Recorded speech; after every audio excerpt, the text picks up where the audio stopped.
Deus nos ajude a termos um estudo positivo nessa noite. Gostaríamos de falar sobre um tema que consideramos de vital importância, que é justamente a importância do amor na nossa formação. Para sermos mais completos, nós vamos nos lembrar nesse momento do Velho Testamento, daquele livro Deuteronômio. Ele tem algumas passagens muito interessantes que ele diz, manda passar ao fio de espada tudo que respire, não deixar nada vivente. Então nós achamos, como querem muitos, dizer que esses livros são palavra de Deus. Eu não posso crer que isso seja a palavra de Deus. Eu li toda a Bíblia, todos os livros que começaram a ser escritos 600 anos antes de Cristo, em línguas mortas, traduzidas para línguas também já mortas. E nós encontramos nesses livros antigos muitas pérolas espirituais belíssimas, mas que é necessário separar o joio do trigo. Então, chamar a literalidade desses livros de palavra de Deus me parece uma certa precipitação. Jesus foi muito diferente. Esse sim, foi palavra de Deus. Nós vemos que Jesus não mandou tirar a vida de ninguém, passar a fio de espada nem o pescoço.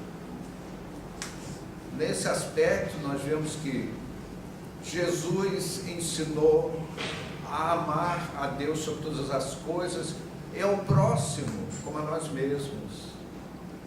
Nos recomendou amar até os inimigos. Então, todo o ensinamento de Jesus tem no amor a sua expressão máxima. Vejam bem, amigos, nós somos espíritos egressos da animalidade, mesmo da animalidade mais primitiva. Nós excursionamos entre os animais inferiores, até atingirmos os animais superiores. Daí nós migramos, e seria impossível comentar com os encarnados como é feita esta transferência dos animais superiores para o reino nominal. Essa transmutação não é feita na Terra, é feita em regiões cósmicas próprias para essas adequações. E aquele chimpanzé que você tanto apreciou pela sua inteligência, porque os animais superiores demonstram uma extraordinária inteligência, eles ressurgem nos mundos físicos entre as tribos mais primitivas, porque a natureza não dá saltos. Então aquele animal superior ressurge no reino nominal em condições primitivíssimas para começar a desenvolver o raciocínio, a inteligência.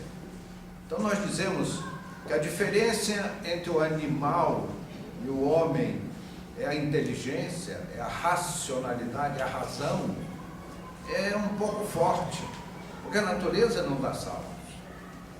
Então nós vamos aos poucos desenvolvendo a nossa inteligência.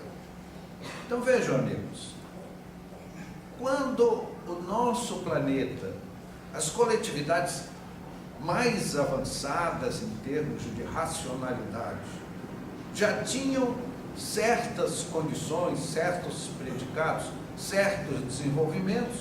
Foi o momento para a vinda de Jesus à Terra, para trazer o seu Evangelho. Claro que os homens, e a gente entende, o planeta terrestre é um mundo ainda primitivo, os homens fizeram de Jesus um ídolo. Eu nunca esqueço uma solenidade, eu fui convidado, mas não compareci, que era o culto do Santo Evangelho. Então colocavam um exemplar do Novo Testamento assim no lugar, iluminado, e faziam uma série de solenidades. Eu pergunto, isso serve de quê? Isso ajuda em quê? Vejam, na animalidade, os espíritos são brutos. Então a vida animal, o que caracteriza a vida animal? A grosseria, a brutalidade e especialmente o egoísmo. Porque sem esses predicados, essas características, os animais não sobreviveriam. Então nós temos o predador, temos a presa, temos predadores do mundo vegetal, que são os animais herbívoros, e temos os predadores do mundo animal, como são especialmente os grandes felinos. Eu estava, uma ocasião, lendo um artigo interessante sobre a Índia. O hindu, quando ele tem que viajar a uma região por uma estrada, e ele viaja a pé, onde há tigres, ele leva um cabrito de companhia, porque o tigre, antes de atacar o homem, ele ataca o cabrito, então dá tempo do hindu fugir. Coitadinho do cabrito, maldade com o cabrito, né? Agora, o tigre ataca o cabrito não é por mal, é porque ele é um espírito primitivo, ele ataca para se alimentar. O único animal que mata com prazer é o homem, lamentavelmente. É que os amigos nunca ouviram falar de uma coisa que chamam de esporte, mas eu poria esse esporte entre aspas, é o chamado tiro ao pombo. Que prática bárbara. Então, ficam os homens com os seus rifles, Westminster, né?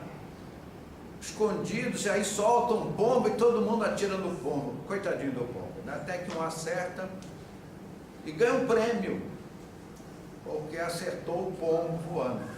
São práticas muito bárbaras, porque nós ainda somos primitivos. Então, meus amigos, esse é o nosso estudo. O egoísmo no reino animal, ele é uma necessidade, porque a natureza não erra, a obra divina é perfeita. Então, aquele comportamento dos animais é um comportamento realmente necessário. Ele não sobreviveria, o animal, se ele não fosse bárbaro, violento, egoísta. Então, meus amigos, quando a nossa sociedade humana conquistou seus primeiros desenvolvimentos, os primeiros lampejos de uma inteligência enobrecida, que era a cúpula espiritual da terra, dos encarnados terrestres, dos homens terrestres. Então Jesus veio à terra para nos trazer o seu Evangelho. Então, meus amigos, esse é um ponto capital para o nosso estudo. O que é o Evangelho? Quem é Jesus? Jesus é aquela alma cósmica que escapa ao nosso entendimento. Nós, seres humanos, ainda não podemos entender a grandeza de Jesus. Mas ele fez uma viagem, entre aspas, uma viagem vibratória, que deve ter sido um desafio para nós inimaginável. Como um espírito, como Jesus, desceu vibratoriamente até formar um perispírito semelhante ao do cidadão terrestre. Não dá para entendermos isso. o esforço desse Espírito para poder formar no ventre de Maria o corpo de uma criança, um embrião, um processo fetal, até a délivrance, para gastar o francês, e vir à luz aquele robusto menino. Há muitas teorias, algumas pessoas defendem teses que Jesus teria um corpo fluídico. Se Jesus tivesse um corpo fluídico, a crucificação seria um simulacro. E como vai se crucificar fluido? Jesus tinha um corpo de carne ou osso como o nosso. E ele veio para trazer o Evangelho como a única norma que o planeta terrestre conhece para nos ajudar a vencermos as nossas mazelas das eras animalescas que porcionamos no tempo. Então o Evangelho, meus amigos, não é aquele livro para ser aplaudido, ser adorado. Ele é um manual de instruções. Ele é o nosso mapa de viagem. Ele é o nosso vademecum, para usar uma linguagem jurídica. Vejam só, amigos, se nós não tivéssemos o Evangelho, nós ficaríamos fazendo voltas em torno da nossa, a cada encarnação do nosso desenvolvimento, e teríamos sérias dificuldades de avançarmos. Vejam, nós trazemos das nossas eras remotas o sentimento de egoísmo. E não tenhamos dúvida em considerar que o egoísmo é o pai de todos os nossos males. Todos os males da sociedade, da humanidade, tem como raiz o egoísmo. E nós estamos fazendo uma extraordinária viagem que é do animal ao anjo. Estamos no meio do caminho, eu diria, estamos em pleno caminho, muito mais próximos da animalidade. Vejamos o nosso comportamento humano. Nós somos muito mais animais ainda do que anjos. Nós estamos a caminho. Estamos fazendo uma viagem do egoísmo ao amor, do animal ao anjo. E o Evangelho é a diretriz, é o mapa do caminho para nós nos libertarmos da animalidade e marcharmos em direção à excelsitude. Nós vamos, nesse momento, só de brincadeira, imaginar um instrumento de medida, assim como um multímetro, usado por nós técnicos, um medidor, que nós vamos chamar de egoistômetro. Então, você pega esse egoistômetro e vai passando nas pessoas. Ele vai apresentando medidas as mais variadas. Se nós colocamos esse aparelho numa alma boníssima, uma pessoa bem proporcionada em termos de valores espirituais, aquele ponteirinho mal sai do lugar. Mas aos terroristas, aos sanguinários, aos perversos, o ponteiro vai lá no fim da escala, mostrando que o egoísmo ainda habita nesses espíritos em grande expressão. Então, meus amigos, nessa viagem, saindo do egoísmo animal em direção ao amor celeste, é uma longa viagem, que nós levaremos muitas e muitas eras, mas o Evangelho, meus amigos, ele é um atalho. O Evangelho, nós temos isso na cabeça. O que é o Evangelho? Ele é um atalho, que nos mostra onde estamos e como fazermos para queimarmos etapas, evangelizando-nos, vivendo os ensinamentos de Jesus para nós galgarmos as esferas superiores. Nós vemos que Jesus nos ensinou a amar até mesmo aos inimigos. Se alguém levantar o dedo e dizer, não, eu amo o meu inimigo, a gente, tudo bem, nós somos pessoas, no mínimo, urbanizadas. E vamos achar que essa pessoa já consegue amar os inimigos. Mas nós estamos longe disso ainda. São necessárias muitas encarnações.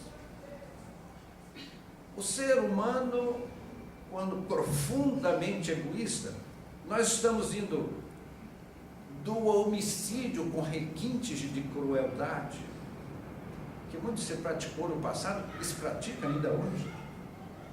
Meus amigos, o planeta Terra está coalhado de bilhões de espíritos ainda nesse estágio do homicídio com sabores de crueldade. Aí depois nós evoluímos nessa viagem para a agressão física. Não matamos mais, mas agredimos fisicamente. Depois nós aprendemos, deixamos a agressão física e evoluímos para a agressão verbal. As descomposturas, os xingamentos, atribuir ao nosso próximo os maiores disparates da lavra do nosso primitivismo. Aí depois nós migramos, não agredimos mais, mas é o silêncio rancoroso. E lá na frente, nós aprendemos a aceitação incondicional do nosso próximo. Aí nós nos libertamos. Então, meus amigos, ninguém vai deixar os mundos físicos chegar assim, eu levanto, eu creio no Senhor, pronto, aí eu já fui para o céu. Eu não quero ir para esse céu. Porque muitas pessoas que levantam a mão e que dizem creio no Senhor e vão para um céu que eu duvido dele. Porque céu e inferno são estados da alma. O céu e o inferno moram dentro de nós. Então, meus amigos, não é à custa de afirmações verbais que nós vamos conquistar as esferas celestes, nos libertarmos dos mundos físicos como a Terra. Então, meus amigos, o Evangelho é este manual de instruções.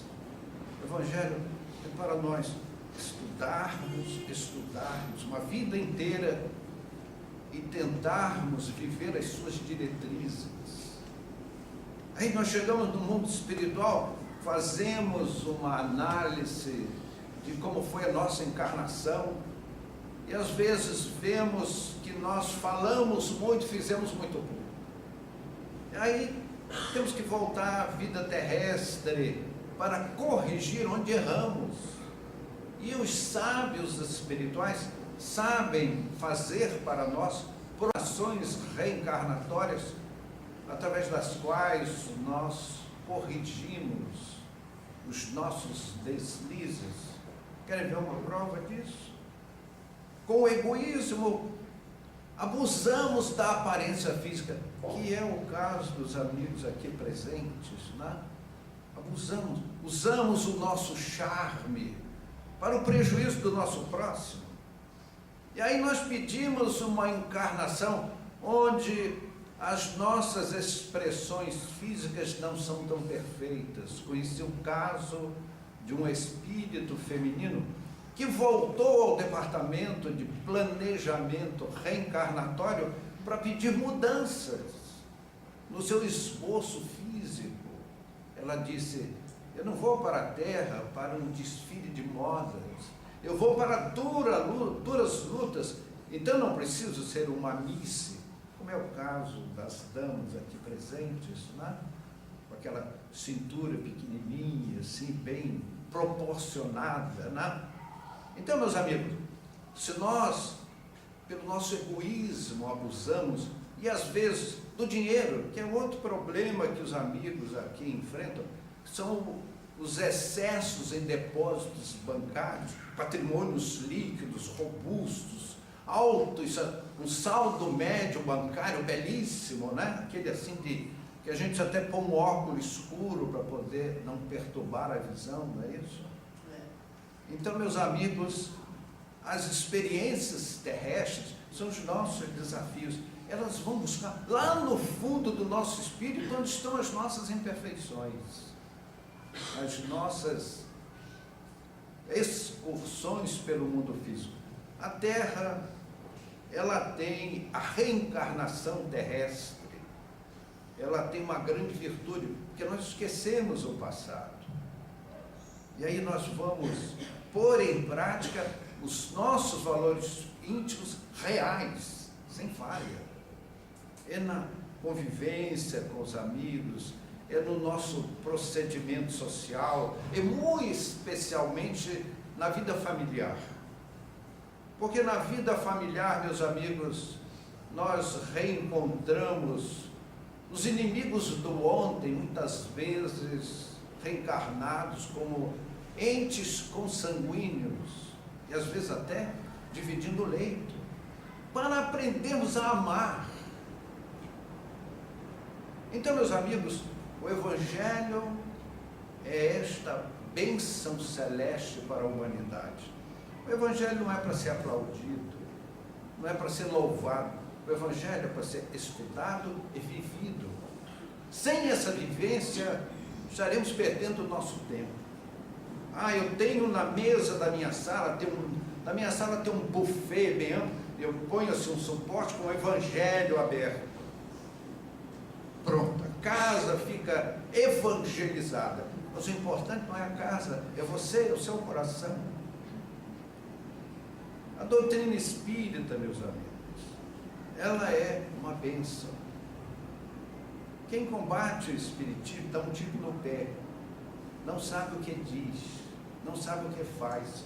Jesus previu no capítulo 14 do Evangelho de 2 João a vinda do Espírito Verdade, que nos trouxe esta expressão de Evangelho redivivo, numa linguagem moderna, em que você pode não mais estudar aqueles textos de dezenas de séculos passados, mas numa linguagem moderna, ao alcance de qualquer inteligência, por mais simples que seja.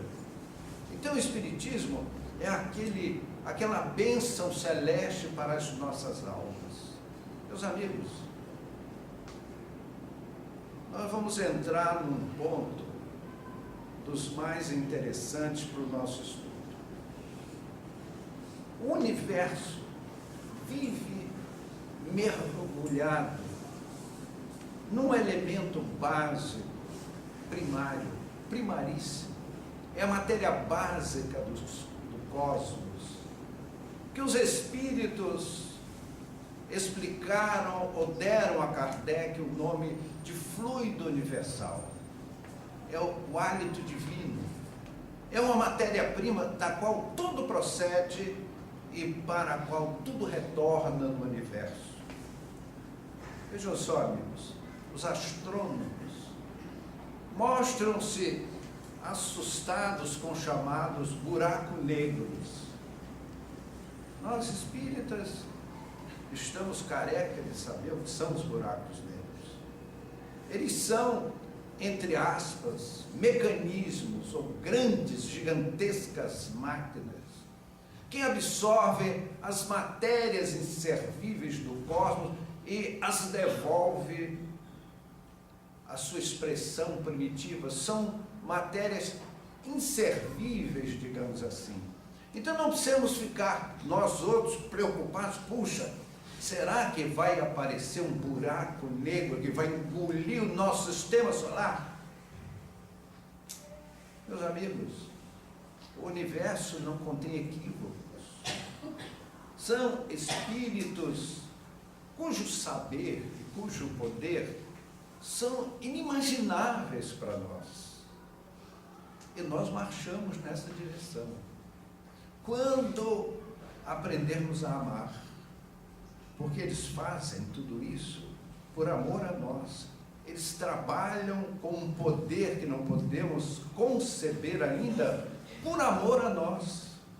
Eles são os nossos serventuários, são os nossos prestadores de serviço para o nosso desenvolvimento cósmico.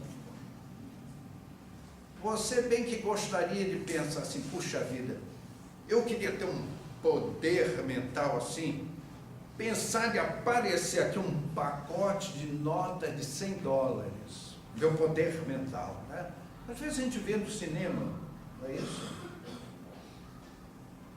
Os produtores cinematográficos lá de Beverly Hills, eles fazem os filmes assim, você tem um poder mental de produzir uma barra de ouro, uma espada, aquelas fantasias de Hollywood que parecem verdade. Por que nós não temos esse poder? Teremos mais tarde. Por que não temos? Porque Deus não vai dar a seres inábeis como nós poder dessa natureza. A natureza não dá saltos. No futuro, quando formos grandes espíritos, desenvolveremos poderes extraordinários. Por ora, nós estamos lutando com o nosso passado.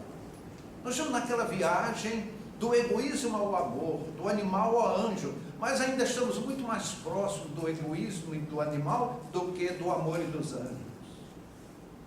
Então não podemos ainda ter poder mental de fazer isso aqui. Surgem algumas teorias espiritualísticas, alguns misticismos, que nos traçam algumas práticas para desenvolver o poder mental. São balelas, são tolices, são infantilidades. Meus amigos, quantas filosofias, quantas doutrinas nesse mundo conhecemos, que são escolas, são indústrias de crianças espirituais.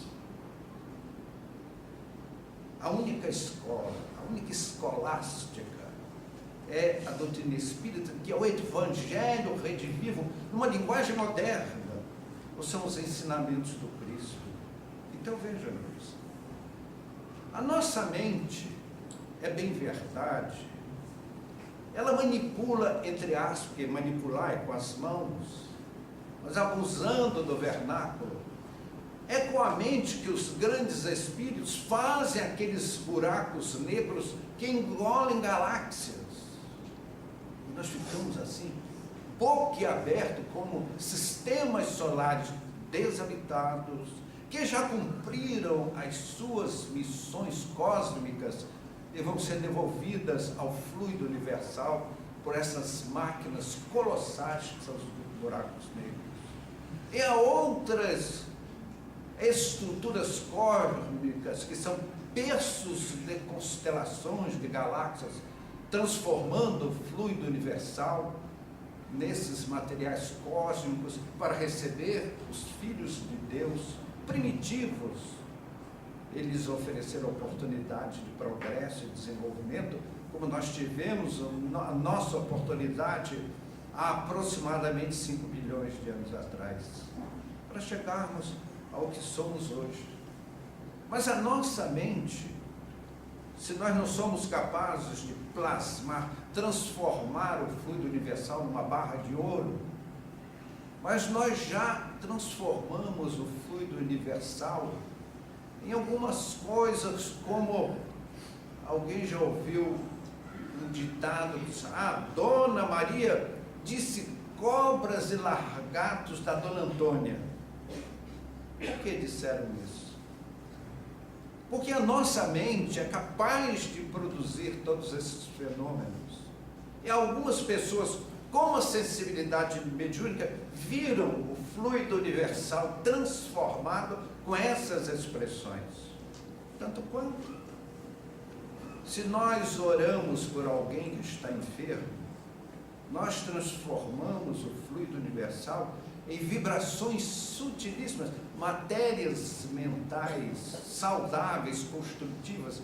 Endereçamos a dona pessoa que está doente e ela recebe um eflúvio salutar. Se estiver receptiva, absorve no seu corpo espiritual aqueles fluidos. E é assim que fazem os médiuns, é assim que fazem os passistas.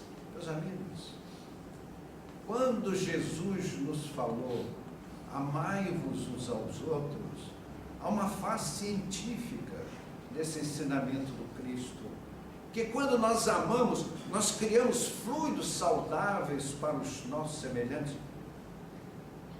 Nas colônias espirituais, como os espíritos nas colônias espirituais um pouco mais adiantadas, como os espíritos se alimentam? É como os amigos irem logo sabendo, porque o ser humano tem uma fome impressionante. Que apetite tem o ser humano? O ser humano quer comer toda hora, todo dia, e às vezes abusa do garfo, e surgem aqueles quilinhos a mais indesejáveis, né? Então, meus amigos, nas colônias, você se alimenta, para a nossa concepção humana, chamaríamos de sucos fluídicos. Para eles são somente sucos, que são produzidos por uma indústria local, distribuídos nas zonas residenciais e nas regiões de tratamentos espirituais. Existe um outro produto que é a respiração. Os espíritos desencarnados, pela respiração, absorvem nutrientes do planeta. A oração é outro elemento nutriente, em que nós nos sintonizamos com as esferas superiores e de lá recebemos certos elementos que nos sustentam. E um último, que é parte dos nossos comentários de hoje, é o chamado socioafetivo.